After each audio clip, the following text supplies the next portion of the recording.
La programación orientada a objetos está diseñada para moldear el código de forma lógica, ya sean objetos del mundo real o imaginario. El límite lo vas a poner tú. Entonces imagina que estás desarrollando un videojuego con vehículos. O bien, si los videojuegos no son lo tuyo, que imagines un software de gestión empresarial para un concesionario, el cual tiene objetos de tipo vehículo. Da igual de qué forma plantees estos vehículos. Lo importante es que los veas como lo que son, un objeto con ciertas características. Ahora que ya tenemos la imagen del objeto en cuestión en la cabeza, vamos a empezar a crear el molde, que es la clase. Y en otro capítulo seguiremos por los objetos, el producto del molde. Por lo de molde, plantilla, normalmente a las clases no se les llama así. Le estoy dando yo estos nombres para que entiendas bien el concepto de lo que es una clase, para que no quede algo abstracto. Empecemos pensando en las cosas que podrían describir de forma general a un vehículo terrestre. Vamos a centrarnos en algo así.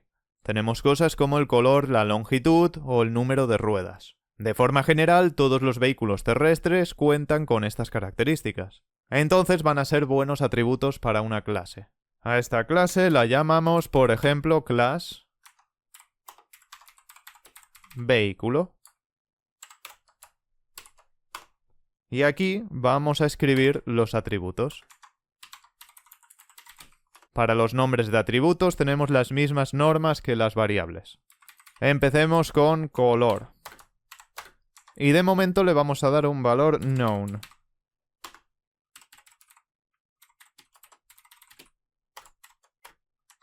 Aquí también, de momento no tenemos ningún valor establecido para estos atributos. Y tengo en mente que todos los vehículos que vamos a crear a partir de esta clase van a tener 4 ruedas.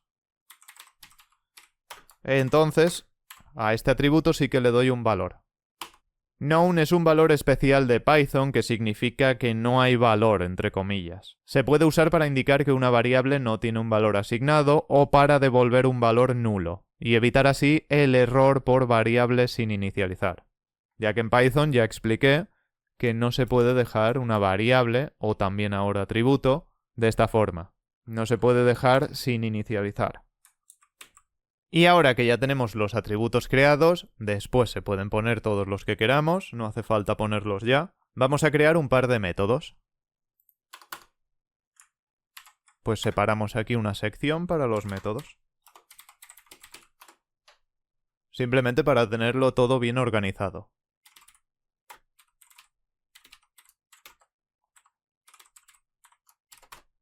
El método arrancar, que de momento va a ser simplemente un mensaje en la consola.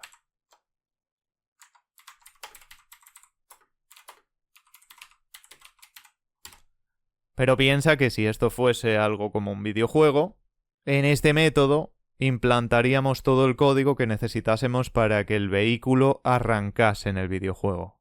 Podríamos poner una animación, un sonido, etc.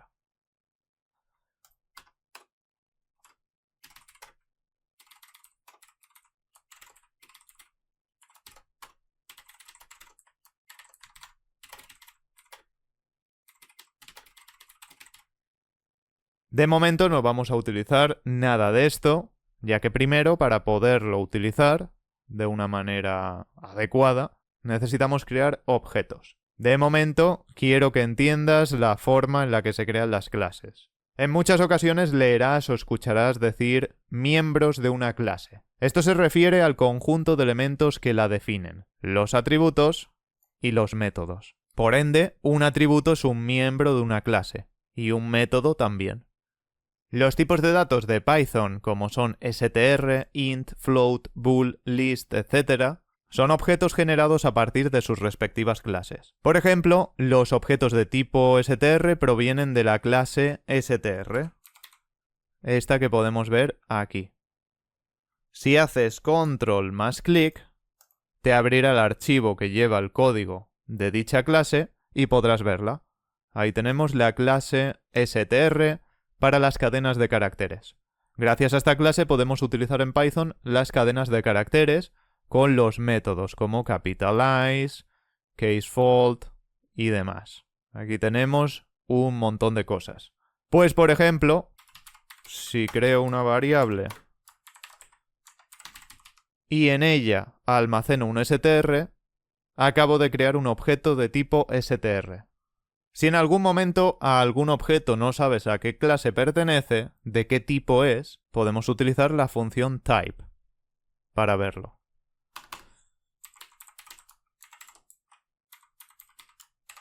Y aquí le pasamos el elemento en cuestión directamente, o en este caso la variable. Y lo que recibimos por aquí es class str. Efectivamente, estamos ante un objeto de la clase str. Type nos indica que ese objeto se ha generado con dicha clase. En Python prácticamente todo está hecho a partir de clases y objetos. En pantalla tienes otro ejemplo más. Tenemos un objeto de tipo str, que podemos comprobar aquí con type, que está almacenado en una variable llamada texto. Y por aquí, en esta otra variable llamada mayúsculas, estoy almacenando el objeto texto con la llamada al método upper. Este método upper, ¿de qué clase crees que es? Si no lo sabes, puedes pasar el cursor por aquí, ver que efectivamente es un método que estamos utilizando con el objeto texto, y si haces control clic, como cualquier otro elemento en Visual Studio Code, podrás ver de dónde sale este upper, de la clase str. Entonces nos encontramos con que podemos utilizar, gracias a las clases y los objetos, código como el que lleva que haga funcionar upper, que ni siquiera lo tenemos que tener escrito directamente en nuestra hoja de código. Se escribe una vez en el código interno de Python y lo podemos utilizar tantas veces como necesitemos. Y nosotros, por supuesto, podemos hacer clases de todo tipo para aprovechar estas ventajas. Este método upper lo que hace es devolver una copia del string convertido a uppercase. Es decir, en la variable mayúsculas estamos almacenando un string completamente en mayúsculas. Quizás os quede la duda de si entonces texto y mayúsculas son dos objetos diferentes, porque al final si imprimimos mayúsculas tenemos lo mismo, pero en mayúsculas. Es el mismo contenido en ambos. Pues la respuesta es que sí, son dos objetos diferentes. Por un lado tenemos el objeto original, el que lleva este valor str, y luego finalmente tenemos mayúsculas, que es otro objeto, que obtiene este valor de str y lo transforma en mayúsculas. Literalmente lo que tenemos aquí, en este código, serían dos strings. Este con todo este texto así en mayúsculas. Con la función id podemos obtener la identidad de un objeto en la memoria. Es decir, son una serie de números, pero que nos van a confirmar que son diferentes, indicando que efectivamente se trata de dos objetos diferentes. Tendríamos que hacer un print para verlo en la consola, llamar a la función id y hacer lo mismo tanto con texto como con mayúsculas. Y lo vamos a imprimir dos veces para que veas que no son números aleatorios, que cada objeto tiene su propio número. Pues ahí tendríamos el id de mayúsculas, lo tenemos aquí repetido, y el id de texto. Espero que te haya gustado este capítulo. Si es así, te agradecería un montón que lo apoyaras como puedas, para que siga subiendo muchísimo más contenido. Nos vemos muy pronto con el siguiente capítulo. ¡Hasta la próxima!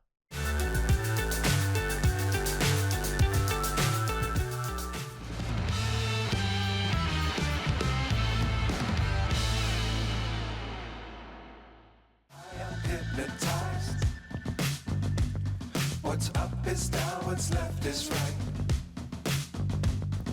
Chasing stars and holding you. I can't see the end, but we'll see it through.